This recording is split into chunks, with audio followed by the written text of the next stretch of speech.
everyone, and welcome to this edition of the Petal Panther Football Show. Alongside head coach Marcus Boyles, I'm Mark Easley. Thanks for tuning in and joining us this week.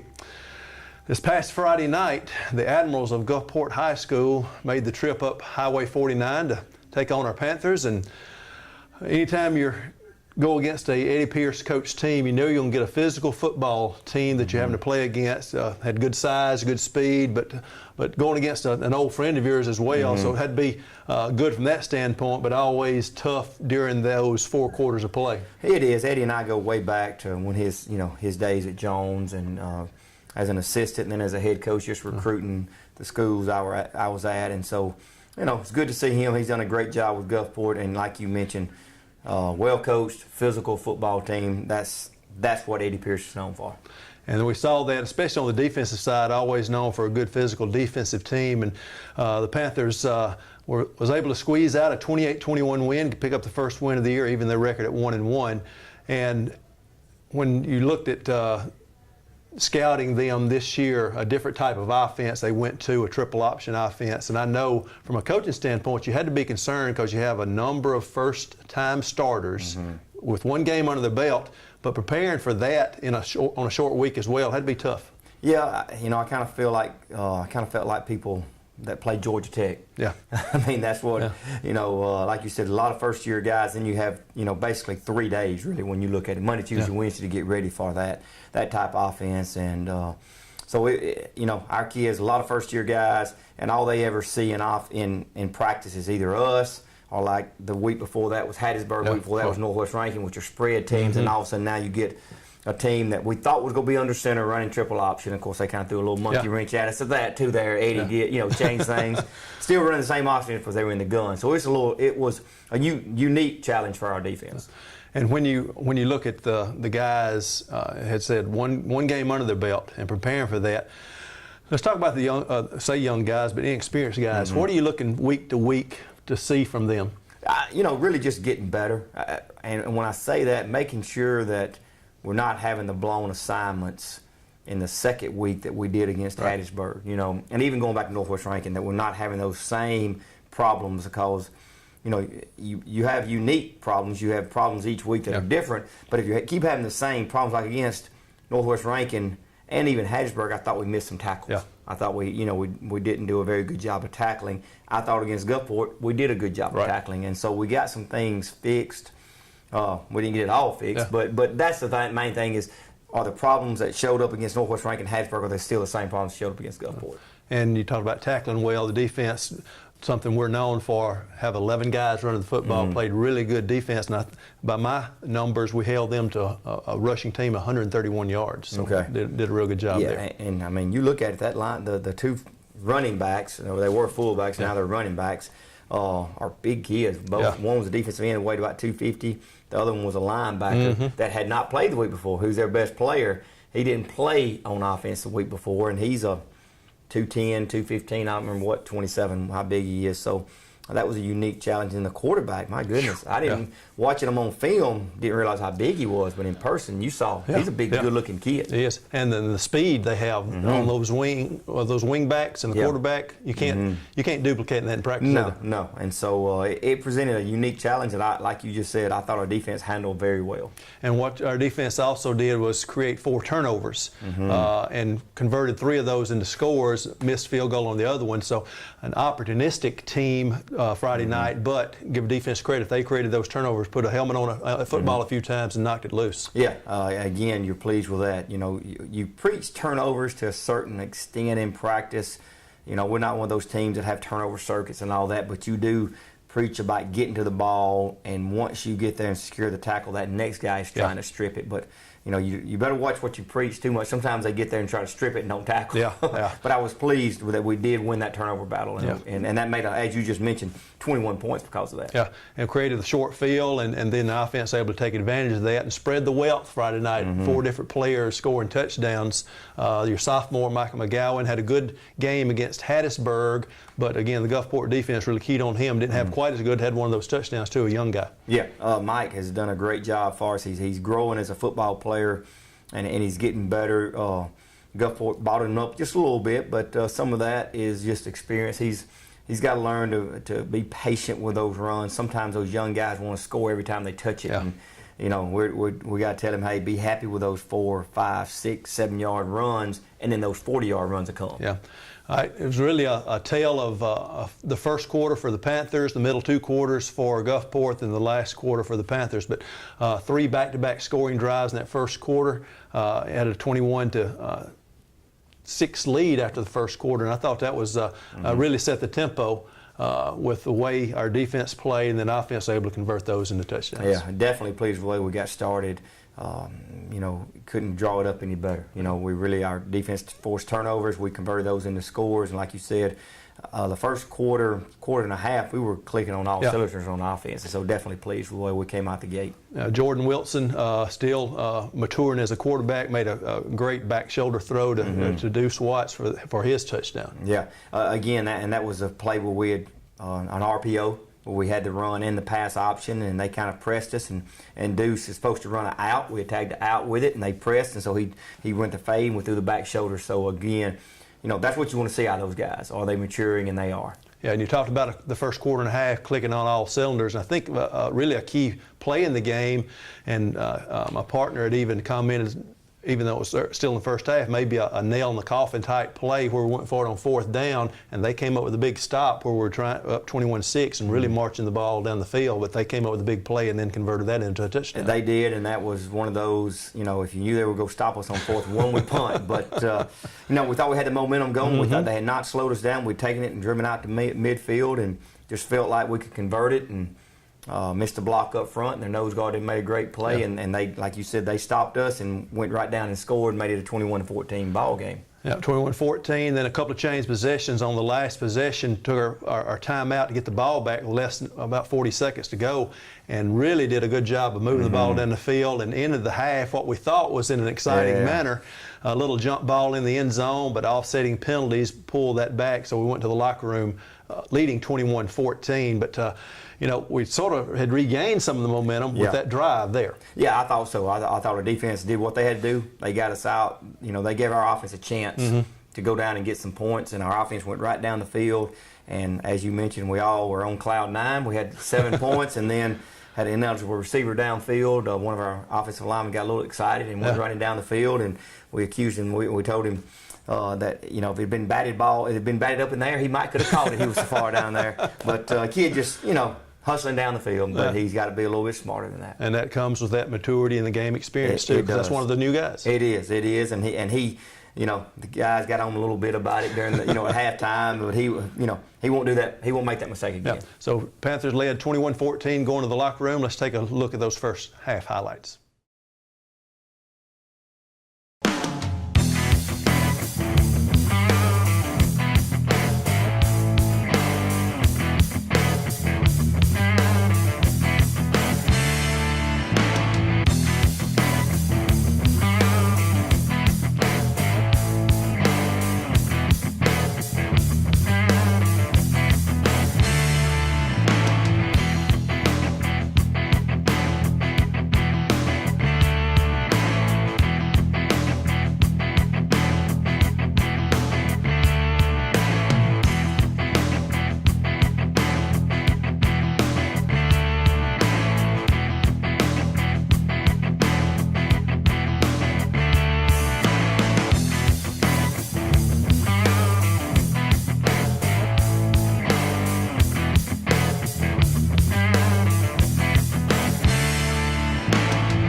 Welcome back to the Petal Panther Football Show. We went into the locker room leading 21-14, and with Gulfport receiving the second half kickoff and some of the momentum they had gained in the second quarter, what was the locker room like there at halftime? You know, because they had gained the momentum a little bit, we were just we felt like they had changed some things, especially on their defense. They played a little bit more four down, and they've been a 3-down team the whole time. And so Coach Holman got the offensive line and made some adjustments there. You know, on the back end, it was what we had expected. We just had to make some plays, and that's kind of what had happened in the second quarter. Some receivers dropped the ball. Jordan missed on some throws, and we had a couple other missed routes. One time we had a scissors play called, and our two receivers run into each other. So, you know, just correct some things there. Defensively, really just a few minor adjustments because they had played really well. They had that long drive, you know, the next to last possession to go down and score. But after that, I think we forced a 3 and out and got the ball right back. So, again, just minor adjustments at halftime. We were up +7, and that was huge. That's what we told our kids. Hey, we're up +7. Let's make sure when we come back in at the end of the game, we're still up +7. And we were. And we were, One receiver I meant to mention earlier, too, had a big night in one of the touchdowns in that first quarter, Marquise Bridges. He played really well. A guy that we challenged from the week before against Hattiesburg did not play very well at all, and so we challenged him. In fact, I don't do this a whole lot, but I kind of challenged him in the huddle at the end of the game. Told him, you know, you just didn't play very well, and we got to have you playing well. And he took it to heart, and like I knew he would. You know who you can challenge, and you know how you can challenge. And I challenged him in front of his peers, and he took it to heart and had a really, really good football game for us. And that's the part of that coaching people don't understand, too, when to get on somebody, when not to, but who can take that challenging and how he answered to it Friday night was. You know, he's a big physical receiver that catches the ball well with his hands, does a great job of blocking, and as you saw, I mean, golly, once he gets it, he's a hard guy to bring down. Usually that little corner's in a mismatch. He can't bring him down. That's right. Gulfport did tie it up, though, in the third quarter, 21-all, and back and forth change of possessions. It was a defensive battle in the second half, just a couple of touchdowns won by each team. Some more turnovers forced by the Panthers, a big one where we really knocked the ball loose there at the 1-yard line, and then we drive it out, but then give it right back to him an interception. On interception, just a ball, you know, Jordan wishes he had back. It came out of his hand high and went over the receiver, and they returned it back to the 1, stuck it in, and tied it up. But then, you know, offensively, even though we weren't scoring points the second half, we were moving the football, but then we were self-destructing, whether it be penalties or drop ball or bad pass, we were just self-destructing. And so we just felt like we would go get it going, and luckily we did get one more touchdown. And finish that drive. We hadn't ran the ball very effectively in the latter part of the second quarter, third quarter, but when we needed to run it, we scored to take the lead, and then we were able to run out the clock. But let's back up one to how we got that score. A big punt flipped the field. Seth Williamson had a 41-yard punt that put the ball down and pinned Gulfport on their end of the field, and we got the ball back, missed the field goal, but again, it continued to stay down there, and we scored the next drive. So that punt was a key play in that fourth quarter there. Seth is doing a really good job for us. I mean, he has punted the ball extremely well, and he's a guy that can flip that field. He can do it in a hurry, and, you know, he's a guy that I remember as a 9th and 10th grader, I was wondering, hey, is this guy ever going to be, you know, but he's worked extremely hard. And that's the thing, kickers, it's such an individual thing for them. They have to work on it on their own, and Seth has done a great job with that, and he's a really good weapon for us this year. And then we were able to punch that ball in after another turnover the defense forced, and when we had to run the football with 3 minutes and change left, we were able to move the chains and run the clock out. Didn't give them a chance to tie it back up. Our offensive line did a good job there. And that's what we told them. Eddie and them took their 2 timeouts they had left, and that's what we told our offense. We need to end the game with us having the ball. Don't give them a chance to throw something, Hail Mary, and score. We need to end it, and I was proud of the offensive line and the offense really of coming down and taking care of that football. And then one big play, after the second timeout, we told Fat Watts, hey, look, if you break out in the open, don't score, go down.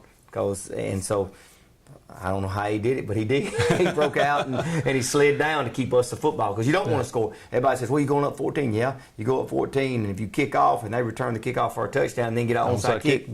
So We learned our lessons. That's happened to us the last couple of years, and we learned our lesson finally. Hey, it doesn't matter if you win by 7, by 1, or by 14. Just have more than other teams. It's a win. That's right. All right, so the Panthers pulled it out 28-21 to even their record up at 1-1. Let's take a look at those second half highlights.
back to the Petal Panther football show.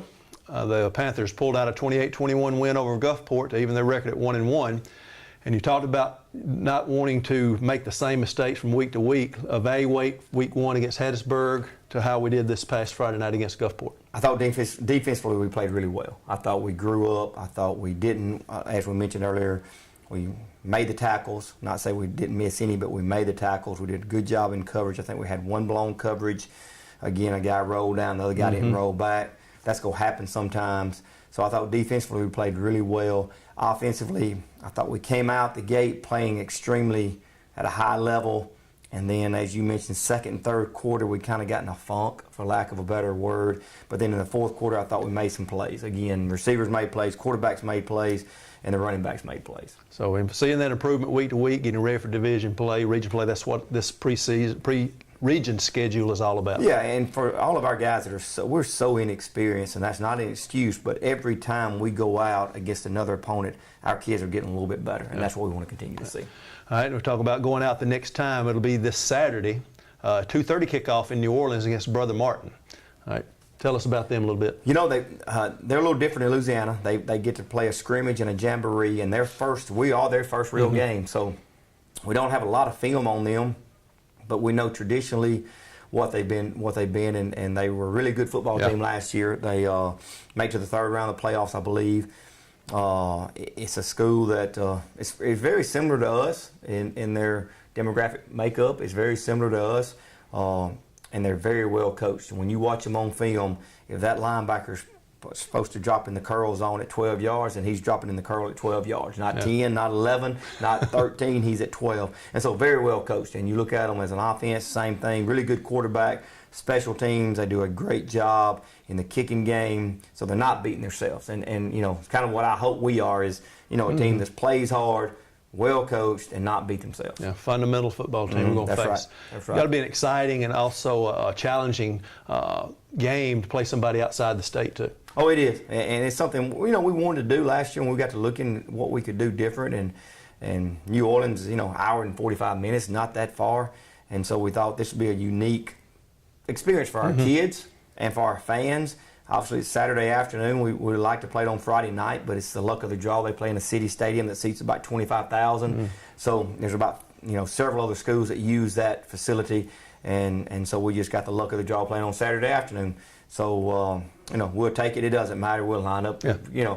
I like it sometimes when things are a little different. Get out of that routine just a little bit and not so monotonous. Yeah. So 2:30 kickoff in New Orleans against Brother Martin. The Panthers will be on the road, so we'll hope to see you down there, helping support these guys as they look to pick up the win there in New Orleans. So that'll wrap it up for this week's edition of the Petal Panther Football Show. For head coach Marcus Boyles, for all the Panthers and all the Panther Nation, I'm Mark Easley. Until next time, this has been the Petal Panther Football Show.